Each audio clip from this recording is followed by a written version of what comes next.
Olá! No vídeo de hoje eu te convido a descobrir os segredos do capítulo 10 de Deuteronômio e explorar como é que Moisés reitera os mandamentos divinos e a importância da aliança com Deus. Prepare-se para mergulhar em lições poderosas e reflexões profundas que ainda ressoam nos dias de hoje. Simbora? Então vamos lá. Abra sua Bíblia. Eu vou pegar essa Bíblia daqui, né, a Bíblia viva, para a gente dar continuidade. Você pega a sua e vamos começar a nossa leitura.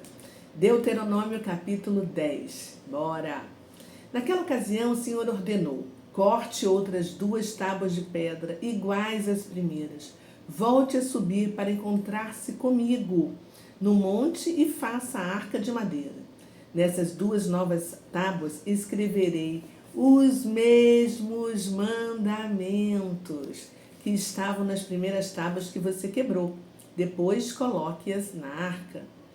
Então fiz uma arca de madeira de acácia, preparei 2 tábuas de pedra como as primeiras e subi o monte levando nas mãos as 2 tábuas. Isso está discussando Moisés.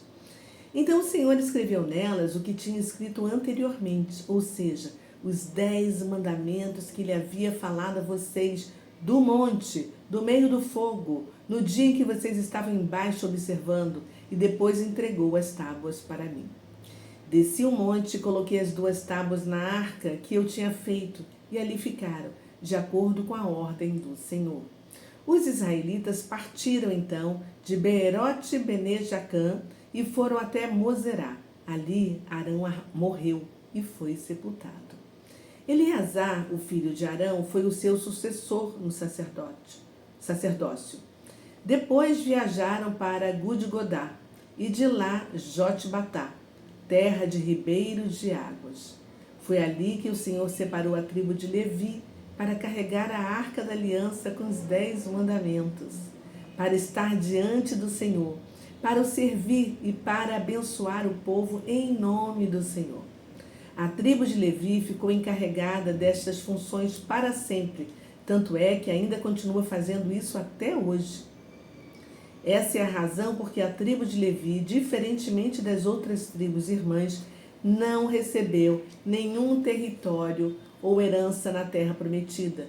Porém, como o Senhor prometeu, Ele mesmo é a herança dos levitas.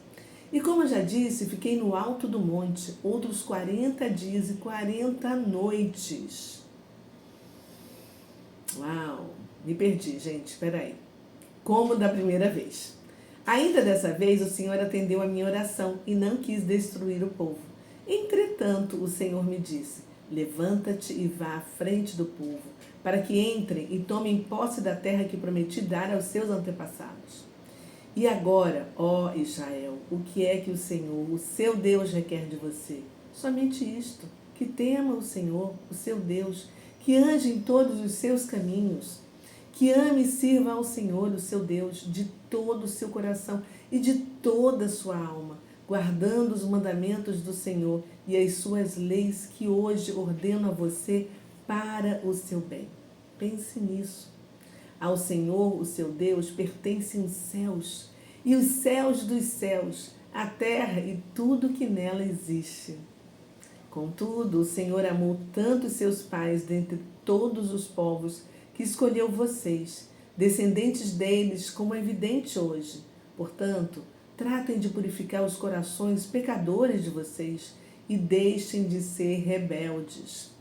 Pois o Senhor, o seu Deus, é o Deus dos deuses e o Senhor dos senhores, o Deus grande, poderoso e temível, que não faz acepção de pessoas e não aceita suborno. Ele faz justiça aos órfãos e às viúvas. Ele ama os estrangeiros, dando-lhes alimento e roupa. Amem também os estrangeiros, pois vocês foram estrangeiros na terra do Egito. Temam o Senhor, o seu Deus, e sirvam-no. Apeguem-se a Ele e façam os seus juramentos, somente em nome dEle. Ele é a sua canção de louvor e o seu Deus. Foi Ele que fez os gloriosos e impressionantes milagres que vocês têm visto. Quando os nossos antepassados desceram ao Egito, eram apenas 70 pessoas, mas agora o Senhor, o seu Deus, os tornou tão numerosos quanto as estrelas do céu. Gente, que lindo, né? Nós lemos nesse capítulo 10 de Deuteronômio, Moisés relembrando, né, a escrita novamente de Deus em resposta à idolatria dos israelitas, novas tábuas. E aí ele destacou assim a escolha singular dos levitas e também enfatizou a necessidade de amar e obedecer a Deus, servindo de todo o coração, de toda a nossa alma. Fica claro aqui, neste capítulo, que assim há um segredo nos 10 mandamentos. Porque eles foram dados para toda a humanidade, não apenas para o povo de Israel, né? O povo de Israel, sim, foi escolhido para guardar a Torá e ser luz para as nações. Moisés, ele relembra, porque esse livro, que em hebraico significa Devarim, significa repetição. E a título de curiosidade, você sabia que os reis de Israel eram obrigados a fazer uma cópia escrita durante o mandato deles deste livro de Deuteronômio? Isso porque todo rei precisava conhecer e fazer valer a Constituição Divina de Deus. E o rei também precisava ler em público o livro de Deuteronômio durante a festa de tabernáculos. Gente, seria muito bom se isso fosse obrigatório para todas as nações, não é verdade? Vocês já imaginaram ver aquele que sentou na cadeira do nosso presidente lendo: não cobiçarás, não furtarás, amará o teu próximo como a ti mesmo. Uau, que sonho, hein? Pois é. Mas olha, se pelo menos as igrejas estivessem ensinando isso para as ovelhas de Jesus ao redor do mundo, com certeza não teríamos tantos presos nas cadeias. Você concorda comigo? Pensa nisso. Pois é. E agora, vamos lá? Vamos pensar? Que lições a gente pode extrair deste capítulo 10 de Deuteronômio para a nossa vida? A importância de seguir princípios e valores éticos, mantendo o nosso comprometimento com o que é certo, né? A gente precisa entender também que sempre existe a oportunidade de mudar, de recomeçar com integridade, né? A gente deve também atender ao chamado para a gente poder praticar a justiça, para a gente amar o próximo, defendendo os direitos dos mais vulneráveis. Isso é muito importante. O que mais? A gente precisa, assim, cultivar uma relação espiritual genuína, buscando servir com o coração e com a nossa alma, fazendo isso refletir nas nossas ações diariamente, não é verdade? E aí? Que reflexões nós podemos fazer para a gente poder gerar insights e anotar no nosso caderninho? Quais são os ídolos modernos que estão desviando a sua atenção de Deus? O que você sugere para mudar essa situação? Pensa nisso, com amor, com carinho. Vamos conversar com Deus agora? Abaixe a sua cabeça, feche os seus olhos. Pai, este capítulo nos deixou assim muito, muito claros os teus princípios éticos, né? Que durante todo esse tempo o Senhor vem nos mostrando, que é a honestidade, que a gente precisa ser sincero nas nossas interações, né?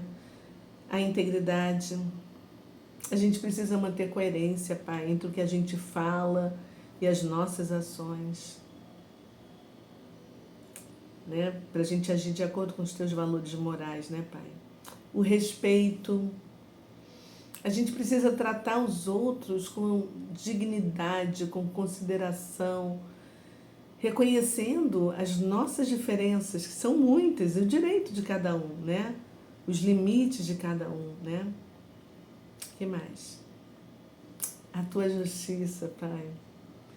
Precisamos realmente, Pai, agir de forma imparcial. É o que a gente não está vendo acontecer na nossa justiça aqui no Brasil. Meu Deus, como seria bom se todos pudessem receber o mesmo tratamento de forma justa. Mas infelizmente a gente está vendo a justiça agir de forma política, bem diferente do que esperávamos. O que mais? Responsabilidade. A gente precisa assumir as consequências das nossas ações, né? Não ficar jogando a culpa no outro, mas cumprir os nossos deveres, os nossos compromissos. Ai, Pai, que mais, Pai? Empatia. Como é importante a gente poder demonstrar compreensão, compaixão pelos sentimentos dos outros, pelas experiências que os outros vivem, né?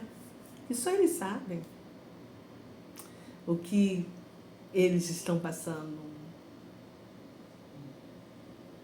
Solidariedade. Ai, palavrinha! Não é essa solidariedade que a gente vê por aí, né? Mas realmente apoiar e colaborar com os outros, promovendo assim o bem comum. E não esse fingimento que a gente vê aí, né? Essa é a verdade. Eu citei o quê? 7, né? Mas eu acho que eu poderia citar muitos outros princípios éticos que o Senhor vem assim batendo na tecla e nos mostrando, Pai. Obrigada, Senhor. Obrigada por tudo isso, porque nós te amamos, Pai. Nós bendizemos o Teu nome e nós oramos em nome de Jesus. Amém e amém. É isso aí. Vou ficando por aqui hoje, deixando um beijo no seu coração. Pedindo para você deixar o seu like para que esse vídeo possa ser encaminhado para outras pessoas e que você também compartilhe no grupo da família, no grupo dos amigos. A gente compartilha tanta coisa, vamos compartilhar informações sobre a palavra de Deus, que a gente está no caminho para ir de volta para casa. Beijo, até amanhã. Amanhã tem mais. Tchau, fui.